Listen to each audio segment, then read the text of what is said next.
We want to talk to you about the $5.8 trillion Biden budget proposal.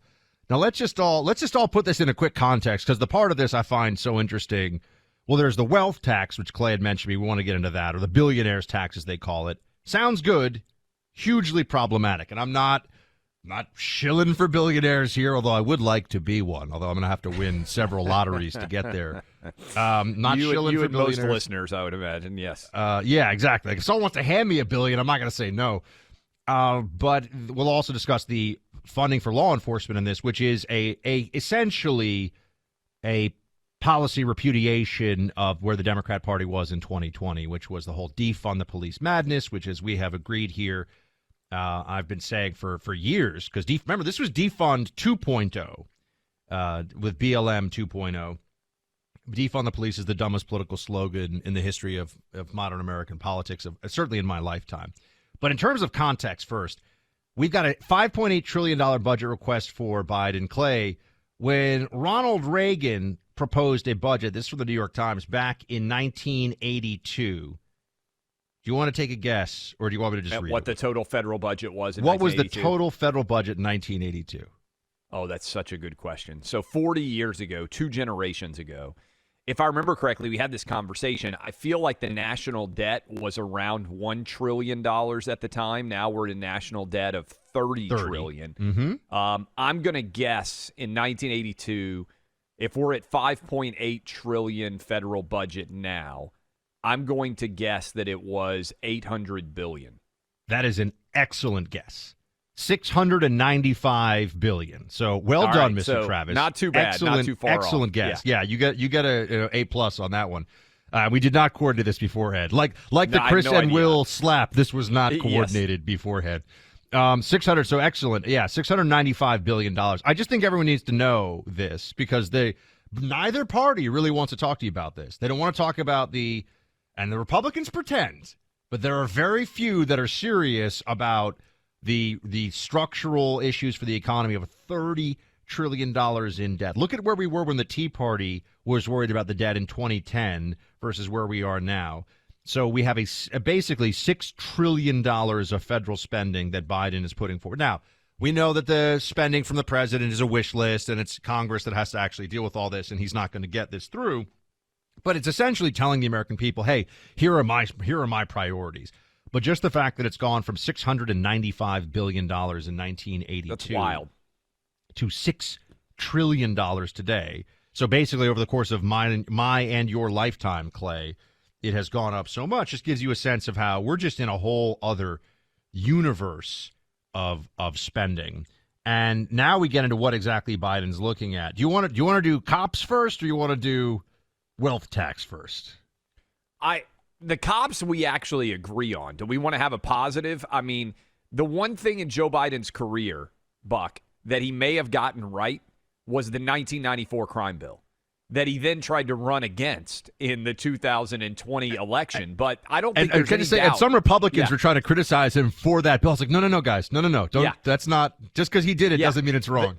The 94 crime bill definitely decrease the amount of crime that's going on in the United States because, and there were some parts of it, obviously, that were draconian, but 3 strikes and you're out was a big part of that. And it put violent criminals behind bars. And as a result, this shouldn't be considered, rocket science, but unfortunately it is, because people have the memories of goldfish now. When you put violent criminals behind bars, and when you let them know that if they commit crimes, there are going to be significant consequences for those crimes, crime goes down. And so the 94 crime bill, that was kind of the apex, right, Buck, of there's a couple of more years after that. The idea was that the crime rate was going to continue to skyrocket. I remember being a kid in those days and reading about all the crime wave and everything else. And then, boom, suddenly crime collapsed up until the last 3 or 4 years, when suddenly it's come surging back. So, and here is Ted Cruz on the budget before we dive into the police aspect of it. Again, just putting this all in context for Senator Cruz from Texas on how this would, over the course of the spending that this would initiate, and we know this is, again, the wish list, but this is showing you the vision for the country. Ted Cruz says $45 trillion national debt's what we'd be looking at. Play clip 20. Joe Biden's budget and the socialists and the Democratic Party, they want to jack up taxes on Americans across this country. You know, this budget proposes taking the national debt all the way up to $45 trillion. That is a staggering amount. And one of the amazing things about Biden's budget is it's based on old, outdated numbers, so it assumes inflation is still down at 2%. We're seeing record high inflation of 8%, and the Biden budget numbers laughably assume that the trillions they've spent already hasn't caused inflation.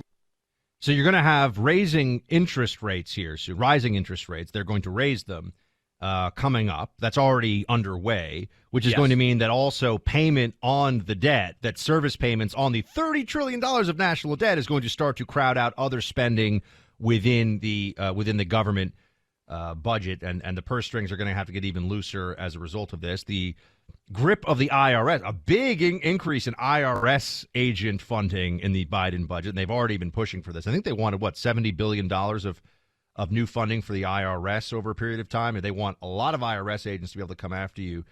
And then, Clay, we get to the part of this where they're going to, kind of like the way they've created the Don't Say Gay bill that doesn't actually have anything to do with being able to say gay, the billionaires tax. Now, they're talking about now this will affect, I would assume, some billionaires. I will tell everybody listening that the wealth tax that they have tried in places like France ends up essentially not getting paid by anybody. They all either repatriate their capital, they leave, they find ways around it. They're very rich. They have a lot of ways to game the system. So the wealth tax ended up being a very small driver of revenue in France, where they tried it, I think, about 10 years ago. Gerard Depardieu. Do you celebrate all of his movies, Mr. Travis? I did study French, and I've seen a lot of the Gerard Depardieu canon of films. I believe he is now Me Too'd. I think he's out of the commission. Did he really get Me Too'd? I didn't even know this. I think he got Me Too'd. Yeah. Oh, man. I can't even. It's a big deal in France. I think, if I'm wrong, I don't want Gerard Depardieu. Somebody look it up on the staff. I'll correct that if I'm wrong. But I believe that Gerard Depardieu has been Me Too'd in France, one of the casualties of the Me Too movement. And France didn't have the same level of Me Too. They actually had a debate in France about whether Me Too made sense. But I think he got caught up in the crossfire there. Yeah, a lot of French politicians worried about their mistresses coming out and saying things. Well, so I mean, that was sort of a trend. Was everybody just had that was widely accepted that you very different vibe in France about all that stuff. Yes. Anyway, so we have the wealth tax doesn't really get paid, and the talking point you'll always hear from people who are allergic to actual history or actual knowledge. They'll say, oh, in the Eisenhower administration, the top tax rate was 95%. Okay, well, ask how many people actually made and paid that top tax rate. The answer is basically nobody. So this whole, everybody was paying 95% of the wealthy were paying 95%. Nobody was paying 95% income tax, really. But now we get to what this would do. So, Clay, they're talking about taxing unrealized gains in the stock market.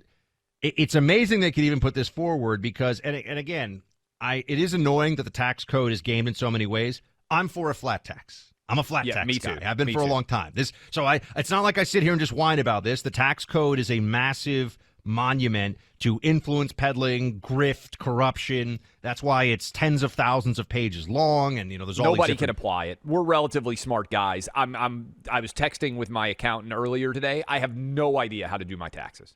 I just send them all. Yeah, you send them all your stuff. Yes. You're like, please, I don't want to go to jail. Do what I have to do. Tell me what I have to pay. Yes. That's basically what I do too.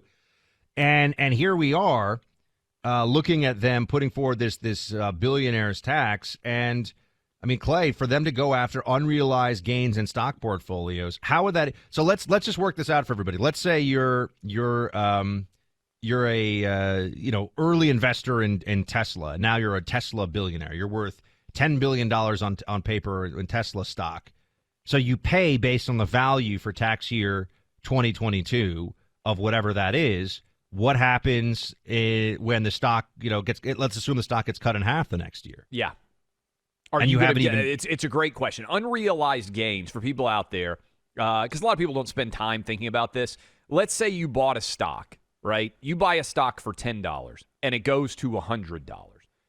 Until you sell that stock, that is a paper gain. That is an unrealized gain in income in your possession.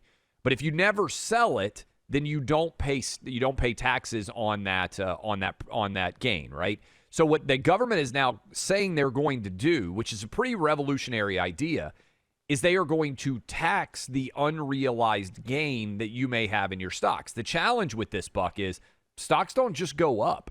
So let's say you pay that stock went from 10 to 100 and you're forced to pay a tax on that unrealized gain.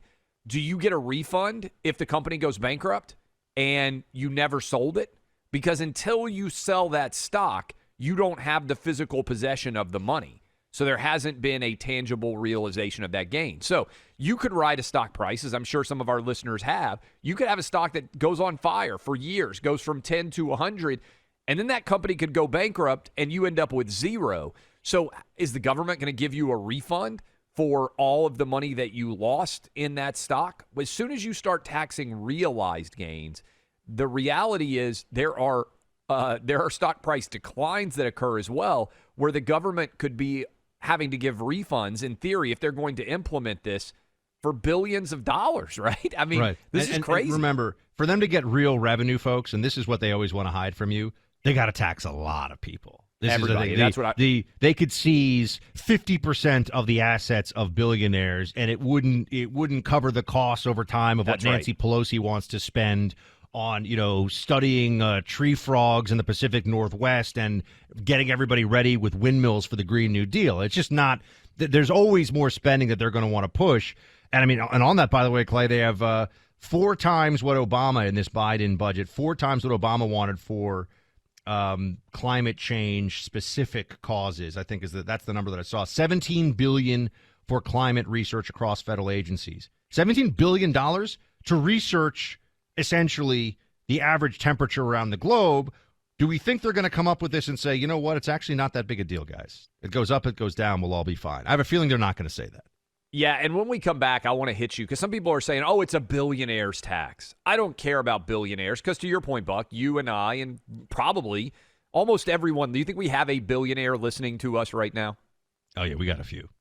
You think? Oh, yeah. Listening right now, okay. But for the 1 or 2 or 3 of you out there that can they buy some slippers and some coffee, please, and some stuff for our billionaires? Yeah, why don't you go buy a bunch of coffee and cover all our ad nut here for the entire year? I wanted to hit you with this.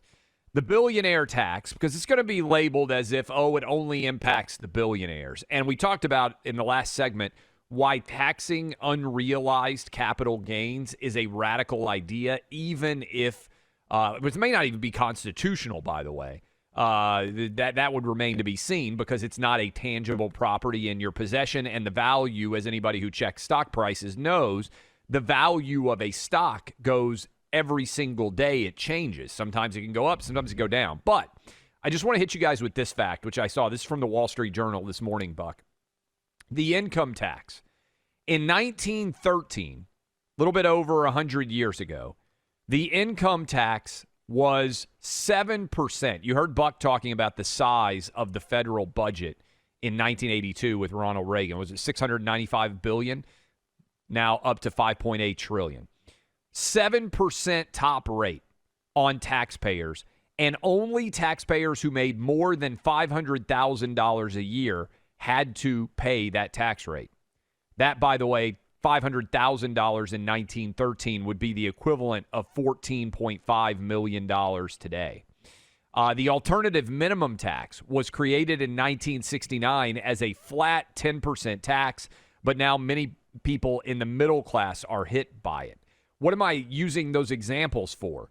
They always start taxes by telling you this is only for the rich, but to Buck's point, in order to have the money that they want to have to spend, it ain't enough just to tax the rich. They are the toe in the water to test whether or not they can get it passed. Once it's passed, you're not a billionaire, but they are coming for you. Maybe they start to say, Buck, hey, we're going to tax the unrealized gains on your homes, right? You may never sell your home, but if you own it for a long time, hopefully the price is going to increase.